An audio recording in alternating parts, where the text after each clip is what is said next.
Hello दोस्तों, तो आज मैं फिर आ गया आपके लिए एक ऐसी डर की दास्तान लेकर कि सुनकर आपके होश उड़ जाएंगे। तो चलिए शुरू करते हैं। रात का समय था। सर्दियों की कड़कड़ाती ठंड में सड़कें सुनसान थीं। घने कोहरे की चादर ने चारों ओर सब कुछ ढक लिया था। सामने के 10 कदम भी साफ नजर नहीं आ रहे थे। मैं राजू यादव, पेशे से ट्रक ड्राइवर, अपने पुराने लेकिन मजबूत ट्रक को हाईवे पर दौड़ा रहा था। ट्रक का इंजन घर घराता हुआ चल रहा था और उसके साथ मेरी सांसें भी मानो तालमेल बिठा रही थी। ट्रक में लदा हुआ था सीमेंट का भारी सामान, जिसे मुझे गोरखपुर से बनारस तक पहुंचाना था। लेकिन उस रात कुछ अलग ही था। हवा में एक अजीब सी बदबू और ठंडक घुली हुई थी। रात के करीब 2 बजे होंगे। हाईवे पर कोई दूसरी गाड़ी नजर नहीं आ रही थी, सिर्फ मेरा ट्रक और मैंने सिगरेट सुलगाई और ट्रक के शीशे से बाहर झांकने लगा। कोहरे की सफेद चादर में सड़क मानो किसी भूतिया खाई में घुसती जा रही थी। अचानक मेरी नजर सड़क के किनारे पड़ी। एक छोटा सा ढाबा, लेकिन पूरी तरह सुनसान। आमतौर पर इस रास्ते पर ढाबों पर देर रात तक चहल पहल रहती थी। ड्राइवर गाड़ियां रोककर चाय पीते, खाना खाते। पर यह ढाबा बिल्कुल अंधेरा, वीरान। सामने लगे बोर्ड पर धुंधले अक्षरों में लिखा था शकुंतला ढाबा। मेरे दिल में एक अजीब सी झुरझुरी हुई। मैंने ट्रक रोका नहीं और आगे बढ़ गया। करीब 5 किलोमीटर आगे बढ़ा ही था कि मैंने देखा सड़क के किनारे एक औरत खड़ी है, सफेद साड़ी में, सिर झुका हुआ, लंबे खुले बाल। रात के इस पहर में, वो भी इतनी वीरान जगह पर। मैंने ट्रक धीरे किया, सोचा शायद कोई परेशानी में हो। मैंने हॉर्न बजाया। औरत ने धीरे धीरे सिर उठाया। उसका चेहरा सफेद झुर्रियों भरा, लेकिन आंखें बिल्कुल काली, बिना पुतली की। मेरे हाथों से ट्रक का स्टीयरिंग कांप गया। दिल जोर जोर से धड़कने लगा। वो औरत सड़क के बीचों बीच आ गई और हाथ उठाकर इशारा करने लगी, रुक जाओ। मैं घबरा गया, लेकिन ब्रेक लगाना पड़ा, वरना कुचल जाती। ट्रक जैसे ही रुका, औरत बिना कुछ बोले चढ़कर सहायक सीट पर बैठ गई। मैंने हकलाते हुए पूछा, माई कहाँ जाना है? औरत ने कोई जवाब नहीं दिया, सिर्फ सामने सड़क की ओर इशारा कर दिया। मैंने गियर डाला और ट्रक आगे बढ़ा दिया। लेकिन अब माहौल बिल्कुल अलग हो गया था। ट्रक के अंदर अचानक ठंडी हवा चलने लगी, इतनी ठंडी कि मेरी सिगरेट बुझ गई। पीछे का शीशा देखा तो लगा जैसे धुंध के भीतर कोई परछाई बैठी है, पर मुड़कर देखने पर वहां कोई नहीं था। मेरे ट्रक में एक पुराना रेडियो था। आमतौर पर उसमें से सिर्फ गाने या समाचार आते थे, लेकिन उस रात जैसे ही औरत बैठी, रेडियो अपने आप चालू हो गया और उसमें से आवाज आई, राजू, ट्रक मत चलाओ, वापस लौट जाओ। मैं हक्का बक्का रह गया। ये कौन बोल रहा था? मेरा नाम किसे पता था? मैंने डर के मारे रेडियो बंद कर दिया, लेकिन अगले ही पल रेडियो अपने आप फिर चालू हो गया और वही आवाज दोहराई, राजू, मौत आगे खड़ी है। मैंने डर के मारे एक नजर उस औरत पर डाली। वो अब भी चुपचाप बैठी थी, लेकिन उसका चेहरा धीरे धीरे बदलने लगा। झुर्रियां और गहरी होती गईं, त्वचा काली पड़ने लगी और होंठों से खून टपकने लगा। उसने मेरी तरफ देखा और उसकी आंखें अब जलते अंगारों जैसी लाल थीं। वो अचानक चीखी, ट्रक यहीं रोको। मैंने घबराकर ब्रेक मारा। ट्रक चीखते हुए रुक गया। सामने देखा तो होश उड़ गए। सड़क पर एक पुल टूटा हुआ था। अगर मैं और कुछ सेकंड ट्रक चलाता तो पूरा ट्रक नीचे गहरी खाई में गिर जाता। मैंने पसीने से भीगे हाथों से स्टीयरिंग पकड़ा। धीरे धीरे सिर घुमाकर उस औरत की तरफ देखा, लेकिन सहायक सीट खाली थी। सिर्फ सीट पर कुछ गीले खून के निशान थे। उस रात मेरी जान बच गई, लेकिन मेरे मन में सवाल यह था, वो औरत कौन थी? उसने मुझे बचाया या मौत की तरफ धकेला?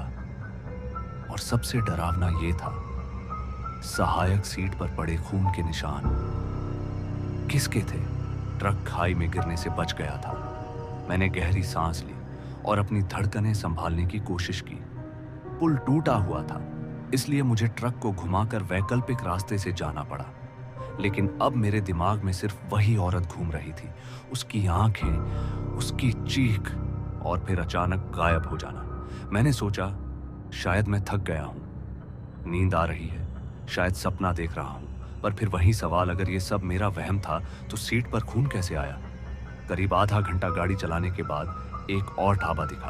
उसका नाम था रामधनी होटल। ढाबे पर 2 ट्रक खड़े थे। मैंने राहत की सांस ली कि चलो यहां इंसान तो मिलेंगे। मैंने ट्रक रोका और अंदर चला गया। एक बूढ़ा आदमी चाय बना रहा था। मैंने पूछा, बाबा एक कट चाय देना।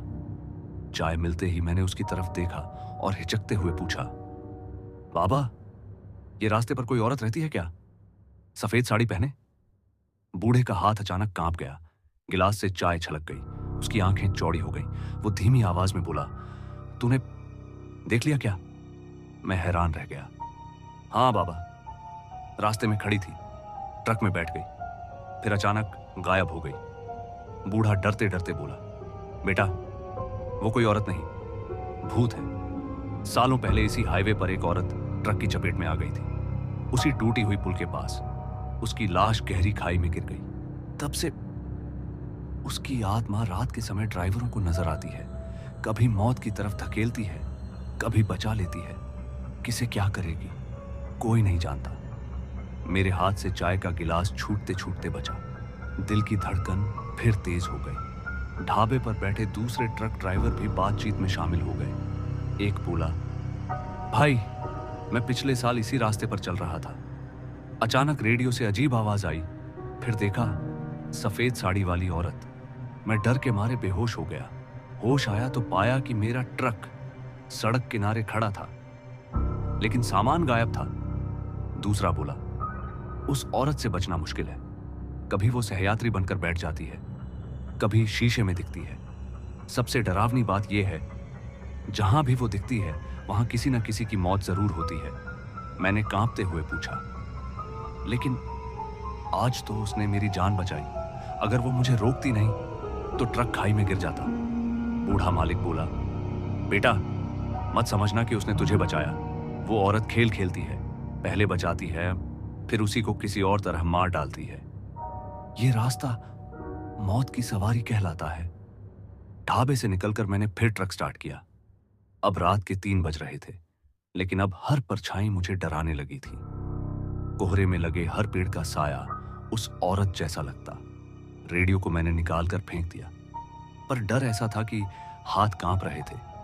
स्टीयरिंग पकड़ना मुश्किल हो रहा था। मैंने गाड़ी थोड़ी तेज की कि जल्दी गंतव्य तक पहुंच जाऊं, लेकिन तभी पीछे लगे रियर व्यू मिरर में मैंने देखा वो औरत सफेद साड़ी में मेरी ट्रक की पिछली सीट पर बैठी थी। मैंने तुरंत शीशा घुमाकर देखा, लेकिन पीछे कुछ नहीं था। फिर शीशे में देखा, वो फिर बैठी थी। उसके चेहरे से खून टपक रहा था और होंठ हिल रहे थे जैसे कुछ बुदबुदा रही हो। मेरे कानों में धीमी आवाज आई, राजू अब तेरी बारी है। घबराहट में मेरा ध्यान सड़क से हट गया। सामने अचानक एक आदमी सड़क के बीच खड़ा दिखा। मैंने ब्रेक मारा। ट्रक पूरी तरह फिसलता हुआ रुका, लेकिन जब बाहर उतरा तो वहां कोई आदमी नहीं था। सिर्फ सड़क पर खून की लंबी लकीरें बनी हुई थी, जो कहीं दूर अंधेरे में जा रही थी। मैं कांप उठा। क्या मैंने किसी को कुचल दिया, या यह भी उस औरत का खेल था? चारों तरफ कोहरा ही कोहरा, और सड़क पर वो खून की लकीर जो कहीं दूर अंधेरे में जाती थी। दिल धड़क रहा था, लेकिन मेरे अंदर एक अजीब जिज्ञासा भी जाग उठी। ये लकीर आखिर जाती कहां है? मैं ट्रक का दरवाजा बंद करके धीरे धीरे उन निशानों का पीछा करने लगा। सड़क से हटकर लकीरें एक कच्चे रास्ते में मुड़ गईं। दोनों तरफ घना जंगल था। पत्तों की सरसराहट और उल्लू की आवाज ने माहौल और डरावना बना दिया। मैंने मोबाइल निकाला और टॉर्च जलाई। लाल खून गीली मिट्टी पर चमक रहा था। कदम कदम पर लग रहा था कोई मुझे पीछे से देख रहा है, लेकिन मुड़कर देखने पर बस कोहरा। करीब आधा किलोमीटर चलने के बाद रास्ता एक पुराने कब्रिस्तान में जा पहुंचा। टूटी फूटी कब्रें, झुकी हुई लोहे की जंग लगी जालियां, और बीच में एक बड़ा सा पीपल का पेड़। खून की लकीर सीधी उसी पेड़ की जड़ों तक जाती थी। मैं पेड़ के पास गया। वहां जमीन गीली थी, जैसे अभी अभी खुदाई हुई हो, और मिट्टी पर खून फैला हुआ था। मैंने टॉर्च पास की तो वहां पड़ा था एक औरत का कटा हुआ हाथ।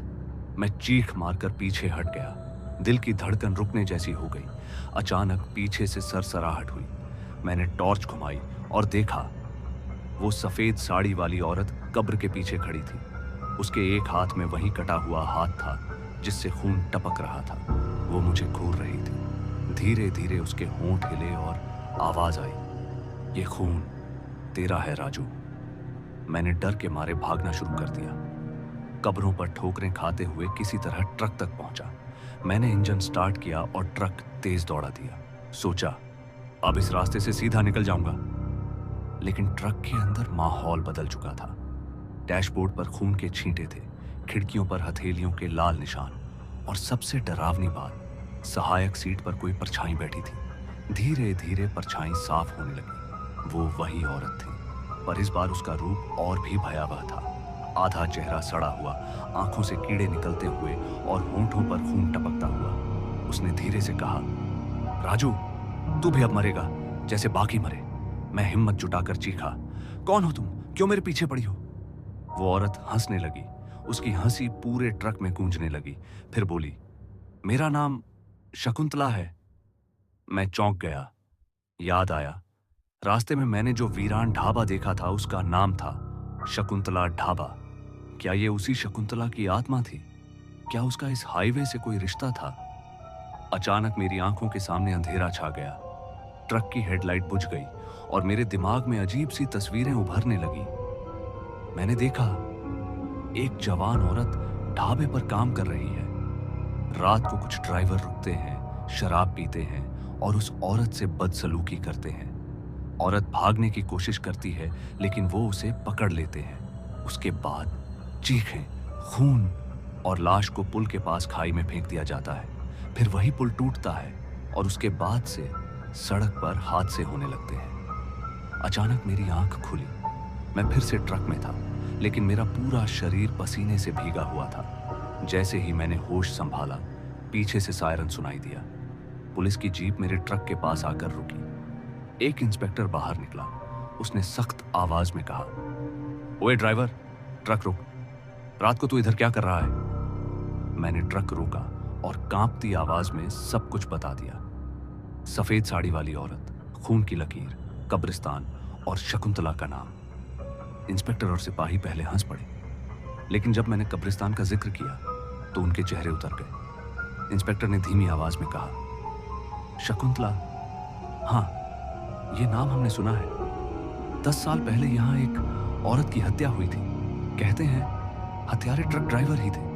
लाश कभी नहीं मिली। शायद इसी वजह से उसकी आत्मा भटक रही है। मैंने घबराकर पूछा, तो अब वो मुझे क्यों परेशान कर रही है? इंस्पेक्टर बोला, क्योंकि तू ड्राइवर है। उसकी नफरत हर ट्रक वाले से है। वो सोचती है सब उसी के हत्यारे हैं। जो भी उसके रास्ते आता है बच नहीं पाता। पार्ट 3 का अंत। अब मेरे सामने 2 रास्ते थे। या तो इस रास्ते को छोड़ दूं और कभी इधर ना आऊं, या फिर शकुंतला की आत्मा की सच्चाई पता लगाकर उसे शांति दिलाऊं। आगे की कहानी। भाग दो, मैं भाग दो। मैं राजू इंस्पेक्टर के साथ शकुंतला की मौत की सच्चाई तलाश करेगा। आगे की कहानी के लिए चैनल को सब्सक्राइब करें।